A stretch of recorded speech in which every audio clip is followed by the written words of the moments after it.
Good morning. Welcome to Conversations with Carla. Today is Monday, June 15th.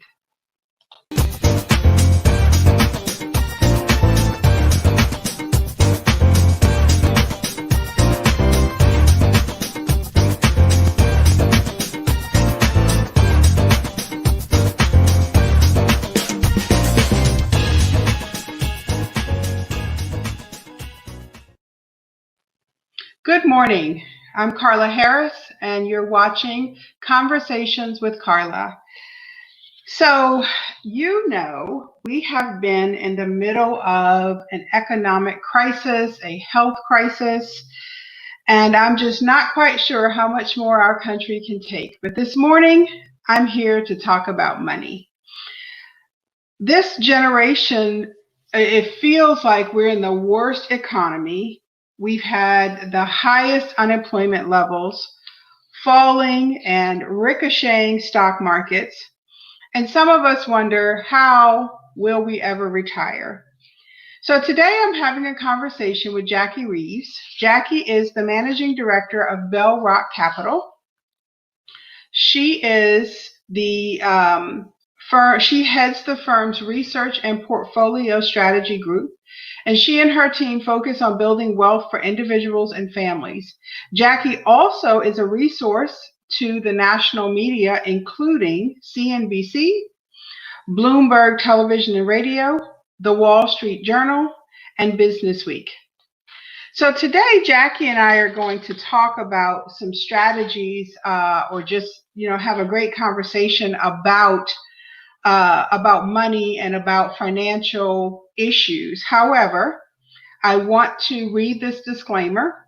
Bell Rock Capital LLC, an SEC registered investment advisor, is not providing any form of investment advice or recommendation.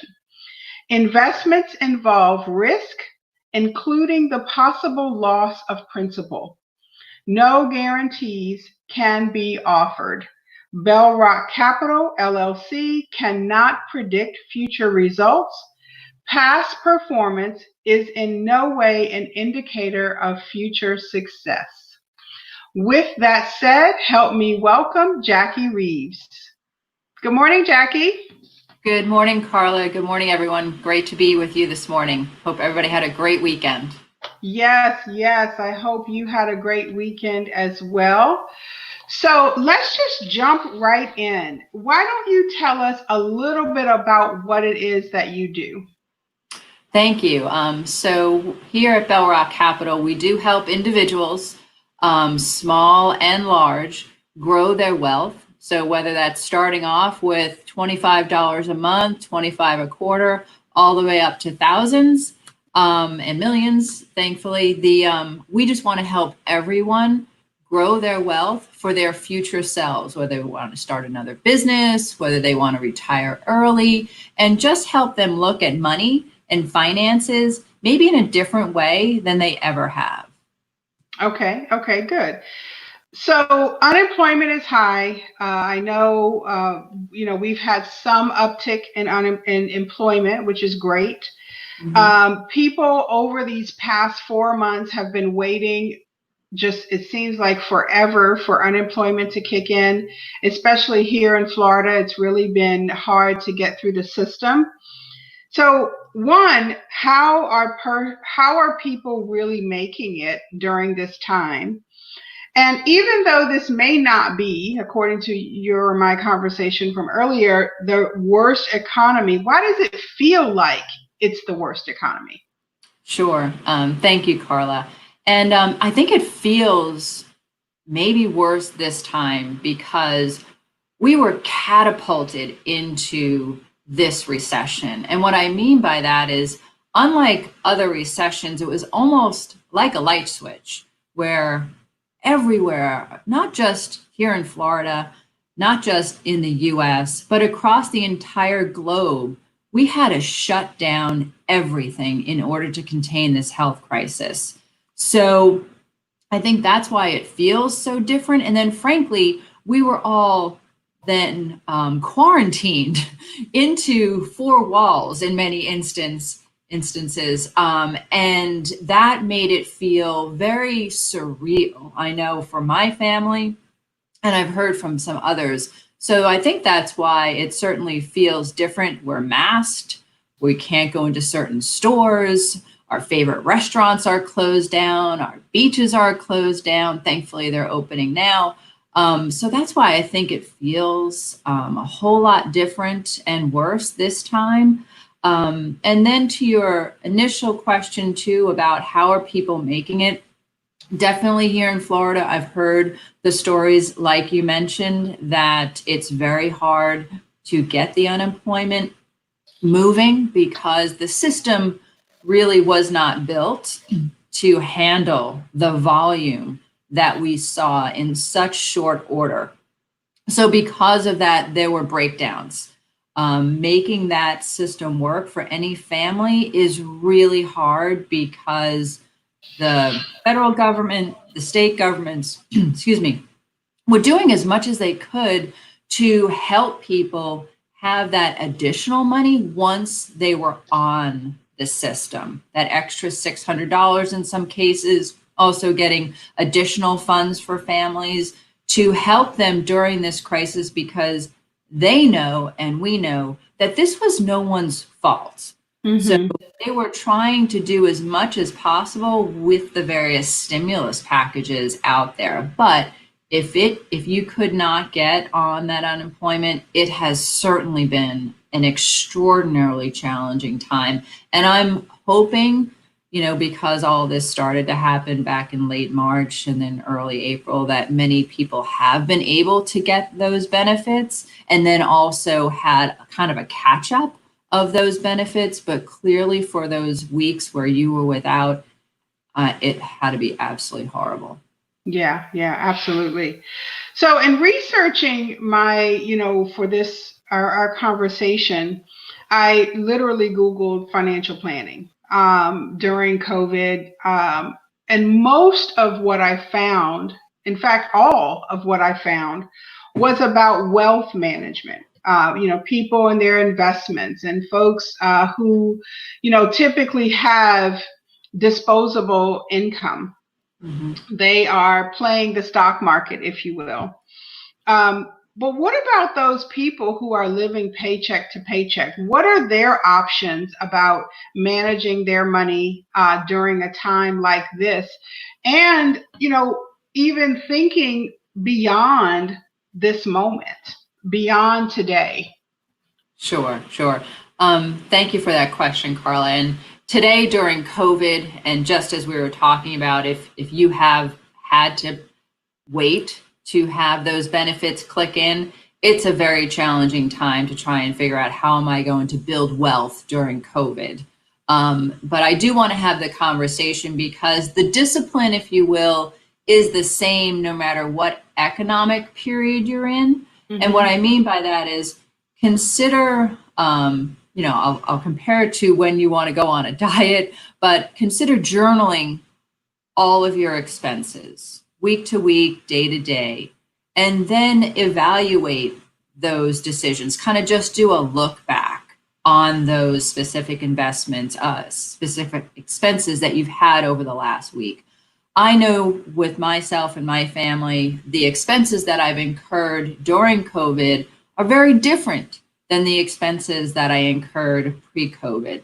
Yes. However, it's given me some wisdom that I didn't have before, as I'm sure it has with many of us in terms of what we might want to do differently, things that we've liked, things that we maybe don't like, things that we want to go back to, but then also take a look and then compare that in another sense to some values. And what I mean by that is, what are your longer term goals? They don't have to be grandiose, keep them simple, and then look back on the future purchases after you've gone through some of those steps and say, okay, how does this compare to that value that I held so dearly, that I hold so dearly? If that expense matches that value, then you execute the purchase. And if it doesn't, you really take that money. It could be $2, it could be $5, it could be $50, and you move that into an account. Some people like to compartmentalize, which helps them not spend for certain other things. If they see it in their checking account, they kind of just goes right out the door. So move it into the savings account at various banks that you might have. And obviously there's people out there that can help that with you. But I think the most important thing is you and your family and your future self are just as important as that light bill, as that car payment. And while it might be really challenging because sometimes it's a choice between putting food on the table and something else, but maybe there are some other expenses that you're really not thinking about are big expenses. It might be the Dunkin' Donuts purchase or the drive-through at Starbucks or something. But I'm here to tell you that $5 a day, that $7 a day over the course of a year can amount to $2,500. Yeah, So those little tiny purchases that you might not think you can actually save for your future self, because does it really add up? I'm here to tell you it does. Yeah, I've heard, many thoughts around that. When you do $1 a day and you add up $1 a day, that, by the end of the year, you have quite a nest egg there that you can, have for a rainy day. And when we multiply that over years, it really adds up.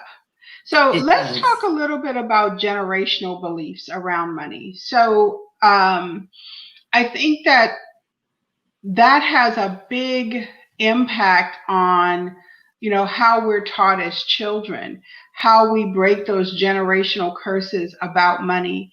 We live in a society where people tell you don't ask what other people make. Children aren't taught to negotiate. Mm-hmm. And that's the big, and then what happens is it ends up, you end up getting the short end of the stick. So talk to us a little bit about generational beliefs or philosophies. Sure. So absolutely. The family I grew up in, we did have a very open conversation about money, but it was around the business because we had a family business and we were all involved in it. So we were buying product, we were executing, we kind of tallied up what the cash was at the end of the week. However, that was still different than personal family budgets and money. But thankfully, that did give me that educational base for quite a while that a lot of people don't have, because you're right. It's all often, you don't ask that question, and not that you have to specifically know how much your parents make or how much your friend makes, because that can be a little awkward and judgmental, I suppose, at times. But it's more about knowing, and as you said, negotiating, because if you undervalue yourself and your services when you're executing and going for an interview, or whether you're starting a new company, you will obviously lowball what you think you're worth. And statistics will show all of us that even generationally, this has changed and has become better. However, there's still a huge gap between how women perceive and acknowledge their value versus our male counterparts. Yeah. And that's a huge discrepancy still today, and has been, I'll say, built in probably for generations, just in tonality, as we're all being brought up in our families and also educated as well as in the workforce. So some helpful tools, I'll say, as a parent, is to help your children with that. If this is an allowance, where it's coming from, have that directly related to some chores so that they can start to understand the value of that chore and associate it with money. And then also, as they're getting their first job, have them allocate a certain portion to, like I was mentioning before, you are important. So that first part of that paycheck, especially because obviously as teenagers, hopefully they don't have too many bills yet, they can first pay themselves. I'm a big charitable person, so look to see what am I going to give back to the community and how am I going to do that. Obviously pay the bills, but start to educate our next generation and our future generations that you are to be paid first when you get that paycheck. So I think that will help, Carla. But it has been instilled in us for so many generations that, oh my God, money, oh my God, I don't even want to think about it. It'll just be fine. I'll make it work, rather than look at it and just establish a very small plan. And a plan is just a plan. It doesn't mean when life happens, you completely disregard it. You just adjust the plan. Yes, absolutely. Okay. Yeah. Absolutely. So what are, before I get into this next question, I just want to, you've triggered some thoughts. So let's talk about budgeting. I will tell you, I am the worst at budgeting. I did not learn it as a kid growing up. Because I have a business, I have an operating budget. I have a budget. I mean, I try my best to live by a budget. It doesn't always work. What are the best ways for people to learn to create a budget and to adhere to it? Sure. So I can share with you, I have a sample budget based on different salary levels, and I actually broke it down to be after tax, depending upon where everybody's tax life is. But the other thing I realized recently, and this was working with my daughter, that absolutely we need a budget. However, the other thing that's really important is cash flow. So a budget will get you so far. And that's certainly an absolutely awesome first step, because you can take a look at how things are flowing on a monthly, quarterly, annual basis. However, if you don't completely have your cash flow down pat, all of a sudden you can still wake up one Monday morning and be like, wait a minute, what's going on? Why does that account look like that? Why does that account look like that? So cash flow is also very important. But some simple rules that I scripted down was, as you're looking to rent or have a mortgage, we always have those unexpected items, but try and make that be about 25% of your monthly compensation, your take-home compensation. And then from there, because that's really the biggest expense, the next really comes food. Food is a lot higher than people actually draw the line in there for. Transportation, whether you include in that kind of your car payments, your insurance payments, or if you're taking mass transportation, that goes in there. And then I also always budget in entertainment and going out, because some people will be like, oh, what's $50 here? If it, well, all of a sudden that's $1,000. Adds up. It adds up. And I also budget in, as I'm suggesting here, short-term savings to build your rainy day fund, and then long-term savings so that you can either retire healthy, retire at all, or retire early. So literally we budget every line item. Like I said, some months when all of a sudden something happens with your car and you have an extra expense that you didn't expect, you can hopefully you tailor that out of your entertainment line and not your savings line. And then we can always help with cash flow, but I literally date everything of when things are coming in. And there are some softwares out there that can help you with cash flow, but budget, cash flow, extremely important. You kind of need them both hand in hand. So if you were to say, so you said 25% of your budget should go to housing, what would you say the next top two percentages, the next two greatest percentages? So the next greatest one is food. I have it 20%. Okay. And then after that is medical, dental at 15. Okay, so those would be your top three? Correct. Okay. Yes, and then I also have entertainment in there at 15, clothing, everything else that goes in there, equaling. Okay. Okay. Good. That's good to know. So, what is the best? Well, don't know if you want to. I'm not asking for an endorsement, Mm-hmm. but you talked about some software that people can use. Are there apps and things like that that you have used that you find are more beneficial than others as it relates to for folks to manage their own funds? Sure.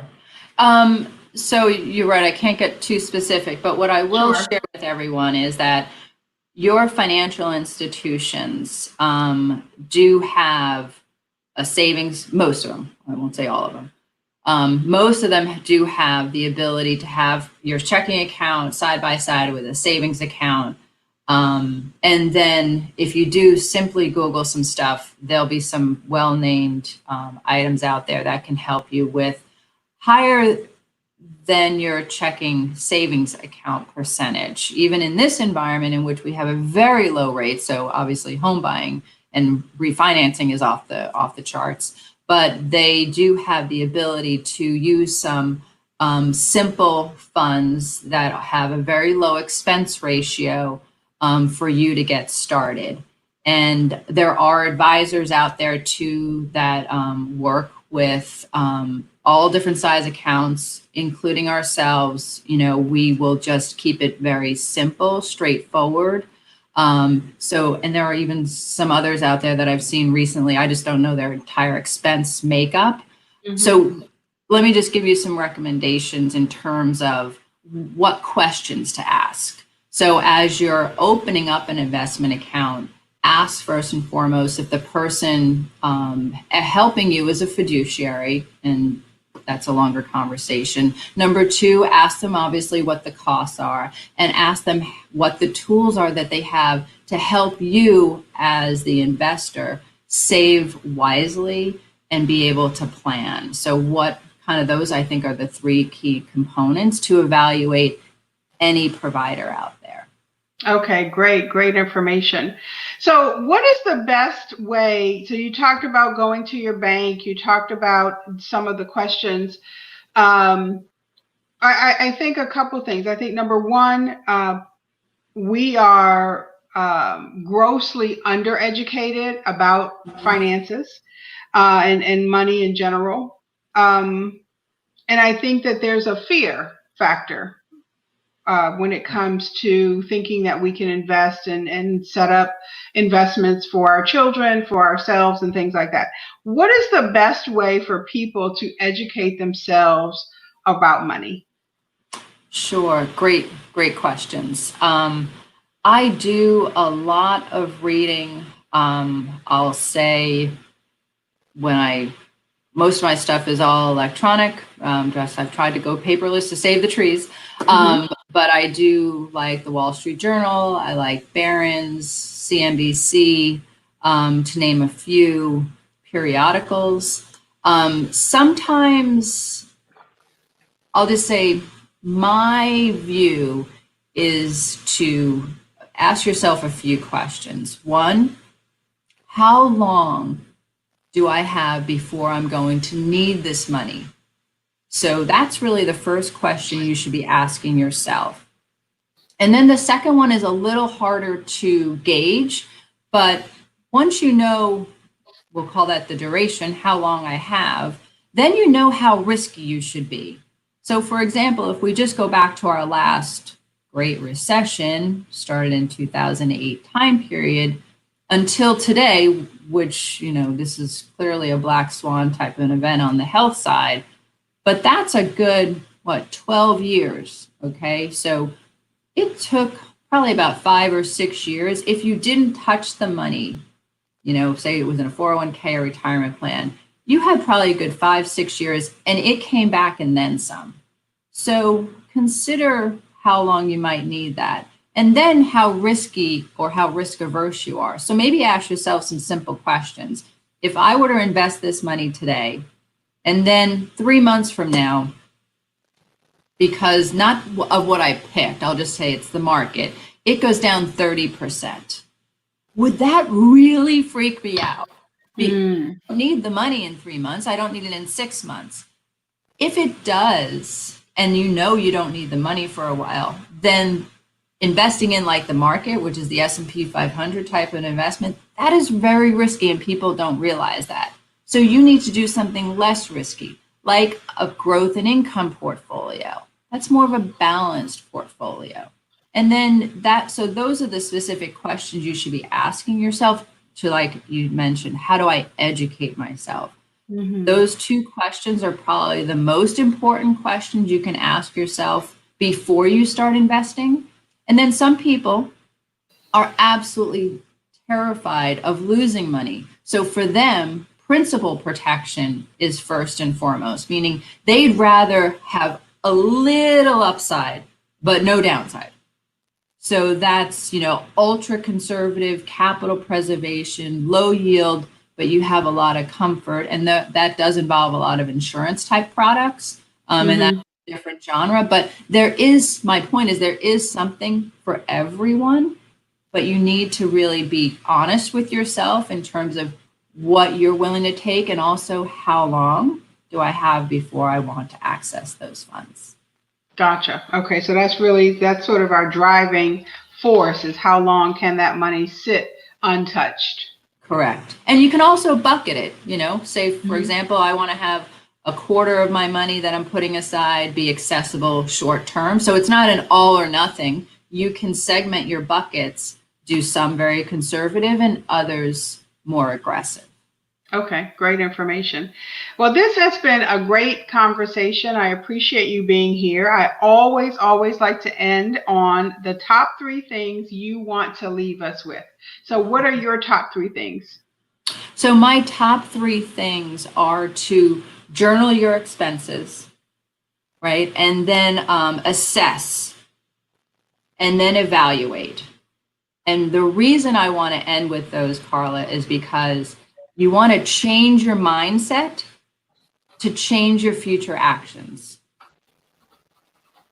So you want to journal your expenses, assess. What are we assessing?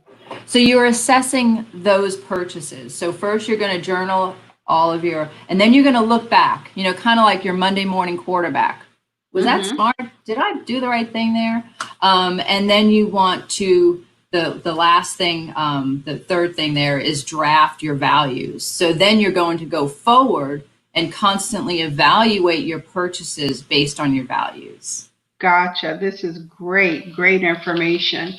Jackie, it has been a wonderful conversation with you. I think we need to talk more about money. We need to get comfortable with talking about it, and we need to be able to shift the mindset of this next generation and really break the barriers, break those curses. And it's really, time to not push it under the rug. I mean, we have to figure out where our money's coming from, how to negotiate to get the greatest value, a dollar a figure for what we're bringing to the table. And let's close the gap from a professional level between salaries between men and women. We really have to begin doing that. So I want to thank you so much for being here on Conversations with Carla. Jackie's information is on the screen, her email and her phone number, and I'm sure she would love for you to reach out to her. So Jackie, I'm going to say goodbye for now, and I'm going to wrap it up. Thank you so much, Carla. Have a great day. I will. You too. Bye. Thank you so much for being here on Conversations with Carla. Conversations with Carla is brought to you by the People Institute, which is a professional development training organization based in South Florida. If you need team and staff and leadership development, reach out to the People Institute, 754-218-5288. Until next time, have a great day.